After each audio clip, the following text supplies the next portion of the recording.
Welcome to Thought for the Day. Our readings today are taken from 2 Kings chapter 9, Lamentations chapter 5, and 2 Corinthians chapters 3 and 4. And our thought is, being renewed day by day. Our readings in 2 Corinthians again gave us thoughts which are very heart-provoking.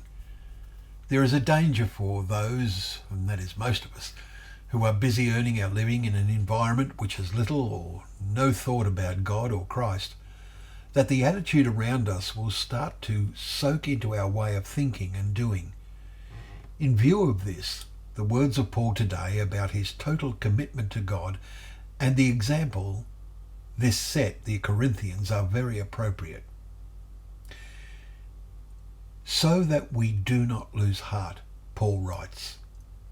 Though our outer nature is wasting away, our inner nature is being renewed day by day. Chapter 4 and verse 16. Yes, it is a day-by-day renewal, otherwise our hearts can get out of focus, like a camera can.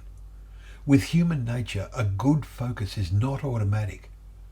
But our daily renewal, even if there is a slight momentary affliction, writes Paul, is preparing us for an eternal weight of glory beyond all comparison as we look not to the things that are seen, but to the things that are unseen.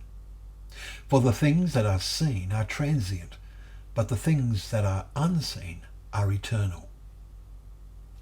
Our daily renewal is essential so that we can see the unseen with greater clarity, with the eye of faith.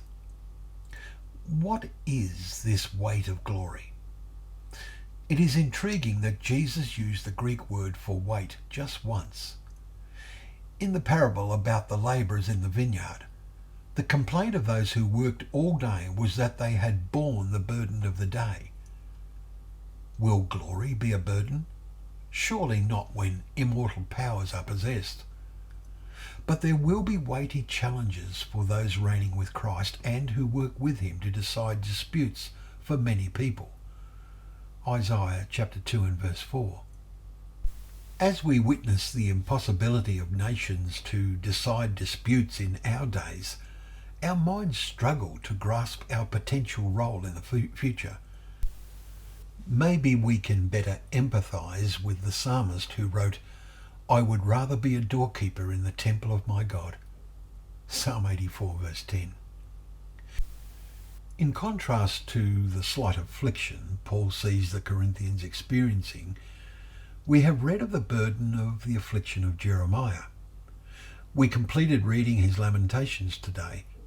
Notice his final words, his plea to God.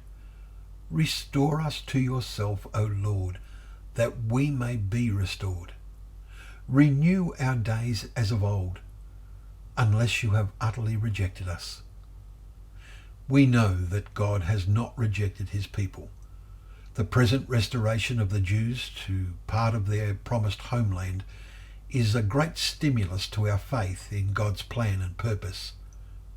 Finally, remember Jeremiah's words in chapter 3 verse 25 that we quoted 2 days ago. The Lord is good to those who wait for him, to the soul who seeks him. Chapter 3 verse 25. Let us seek him day by day as we wait for Christ's return. Well, thank you once more for joining us. Thank you for joining us for another Thought for the Day. Join us again as we open the pages of the Bible together, remembering that God's Word is a lamp to our feet and a light to our path.